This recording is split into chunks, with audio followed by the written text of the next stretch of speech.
Selamat pagi pemirsa, apa kabar Anda di pagi hari ini?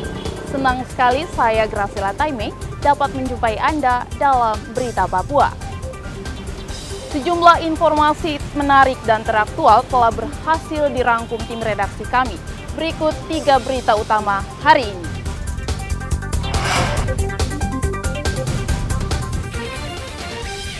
Buron sejak tahun 2020 terpidana korupsi ratusan miliar dana desa diringkus kejaksaan. KPU Papua Selatan temukan mantan pejabat korupsi mendaftar menjadi bakal calon legislatif. Tenaga kesehatan di Tambrau minta jaminan keamanan saat bertugas di pedalaman.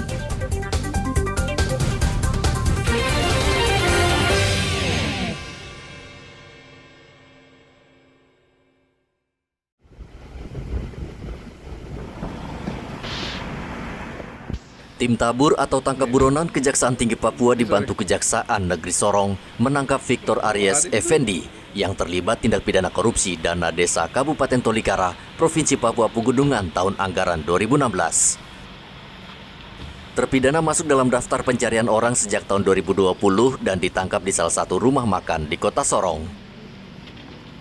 Sebelumnya, Victor menjabat Kepala Cabang PT Grosir Era Mandiri Cabang Tolikara yang ditunjuk langsung Kepala Badan Pemasyarakatan dan Kampung BPMK Kabupaten Tolikara, Peter Wandik, untuk menyalurkan dana desa senilai 360 miliar rupiah ke 540 kampung. Namun, Victor tanpa koordinasi malah membeli sejumlah sepeda motor dan peralatan lain yang memicu kemarahan kepala kampung. Pengadilan Negeri Wamena kemudian menjatuhkan hukuman 15 tahun penjara dan denda sebesar 128 miliar rupiah. Putusan Pengadilan Tinggi dikuatkan Mahkamah Agung. Namun saat proses sidang di Pengadilan Tinggi, masa penahanan Victor habis dan ia dibebaskan Lapas AB Pura. Sejak itu pula, Victor tidak diketahui rimbanya. Kerugian negara yang ditimbulkan sekitar 318 miliar sekian. Lumayan besar ya ini ya. Dan ini yang dikorupsi yang menyangkut hajat hidup orang banyak, yakni dana desa di Kabupaten Tolikara.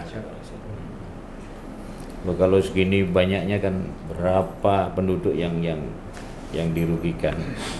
Dan terpidana ini atas nama Victor Aries Effendi selaku Kepala Cabang PT Grosir Era Mandiri. Dan luar biasa juga putusan pidananya 15 tahun. Kejaksaan Tinggi Papua juga menyita barang bukti berupa uang tunai 9,7 miliar rupiah. Saat ini tim tangkap buronan tengah memburu Kepala BPMK Peter Wandik yang belum menjalani hukuman penjara sesuai putusan Pengadilan Negeri Wamena. Dari Kota Jayapura, Papua, Hendra melaporkan. Komisi Pemilihan Umum KPU Kota Jayapura menemukan 1.700 data pemilih ganda yang diperoleh dari hasil rekapitulasi dalam daftar pemilih sementara. Ketua KPU Kota Jayapura Otovianus Injama mengatakan pemilih ganda muncul karena ada warga yang sudah pindah domisili ke provinsi dan kabupaten atau kota lain, tetapi tidak melapor ke pemerintah Kota Jayapura. Menurut Otovianus, pihaknya sedang dalam tahap pembersihan data pemilih ganda. Data ganda, kita belum bisa menyebut DPT karena kita masih proses. Sementara ini DPS HP terakhir, data ganda yang sedang dikerjakan sementara ini 1.700. Data ganda, yaitu data ganda antar kabupaten dan provinsi. Kebanyakan adalah data ganda provinsi.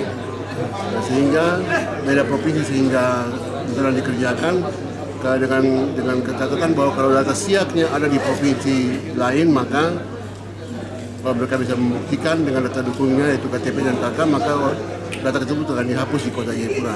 Tapi kalau data siapnya ada di Kota Jayapura, maka kalau kita data dukung kita tunjukkan, maka data tersebut tetap ada di Kota Jayapura. Seperti ini masih berproses, nanti mungkin di tanggal 19 atau 20 saat penetapan DPT tanggal 20 mungkin kita bisa melihat posisi data ganda sudah berapa yang masih di kota, berapa yang di TMS atau dinyatakan tidak memenuhi syarat. Ya sementara masih berproses. Saat ini KPU masih memperbaiki 260.000 pemilih sementara. KPU berencana akan menetapkan daftar pemilih tetap atau DPT dalam pleno KPU pada akhir Juni. Dari Kota Jayapura, Papua, Hendra melaporkan.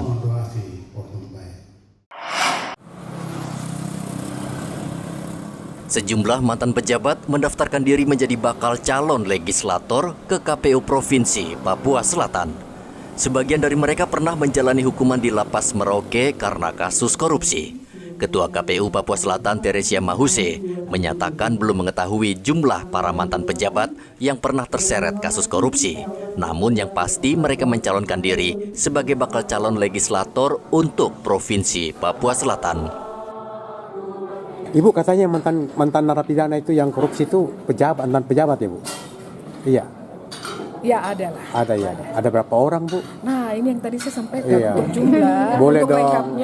untuk rekapnya saya belum tahu pasti, tetapi ada. Provinsi, Beberapa provinsi ada dan hampir ada beberapa ya saya tidak hafal, ada beberapa yang memang mantan terpidana kasus korupsi maju untuk provinsi. Katanya ada 3 ya Bu ya? Ada 3. Siapa? Saat ini KPU Papua Selatan sudah menyelesaikan pemeriksaan berkas 540 bakal calon legislator dan 17 diantaranya menyalonkan diri untuk DPD RI. Setelah itu KPU masih akan memperbaiki berkas para bakal calon yang tidak sesuai aturan akan ditolak.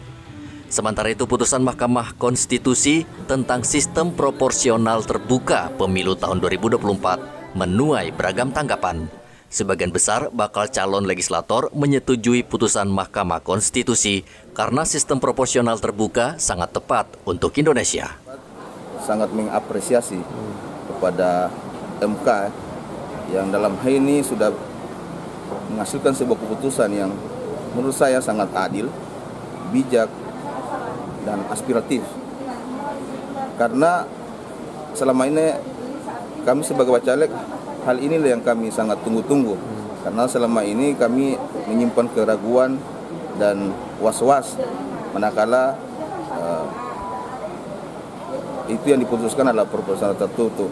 Jadi terkait dengan putusan MK terbuka kemarin, itu kita dari Partai Kebangkitan Bangsa maupun saya sebagai caleg merespon ini dengan positif, karena ini kan membuka peluang kepada semua kalangan, bukan hanya di internal politik, tapi juga kepada orang-orang yang atau sebagai warga negara yang berkeinginan bergabung dengan partai politik dan masuk di dalam caleg ini.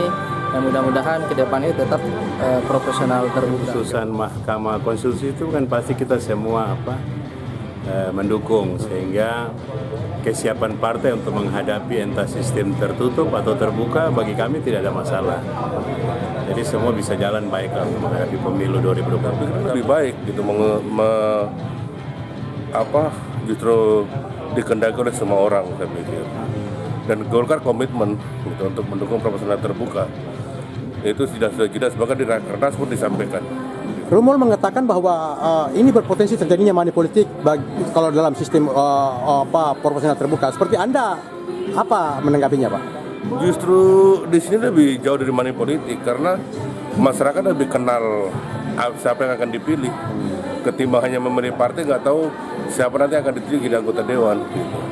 Karena ketika proporsional tertutup lebih rentan titipan daripada DPP. Dengan sistem proporsional terbuka, masyarakat secara langsung memilih calon legislator yang diinginkan dengan mencoblos nomor urut. Sementara tertutup, pemilih mencoblos partai, bukan calon. Muhammad Ridwan melaporkan dari Merauke, Papua Selatan.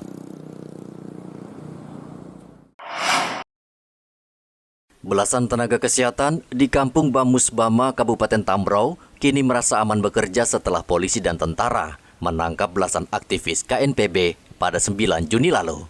Mereka ketakutan dan sempat mengungsi ke kota Sorong karena mendapat ancaman akan dibunuh KKB.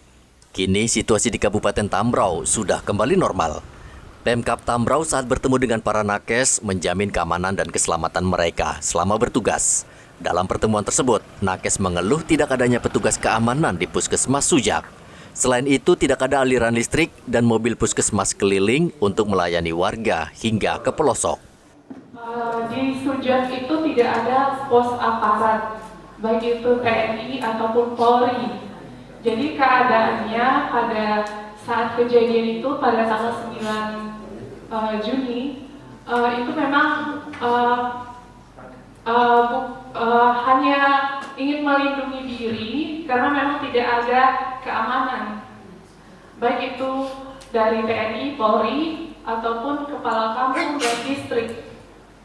Jadi distrik Sujak itu pertama kampung Banso, Iyo, Pramane, Sujak, baru itu puskesmas baru, dan di sampingnya ada rumah dinas kami.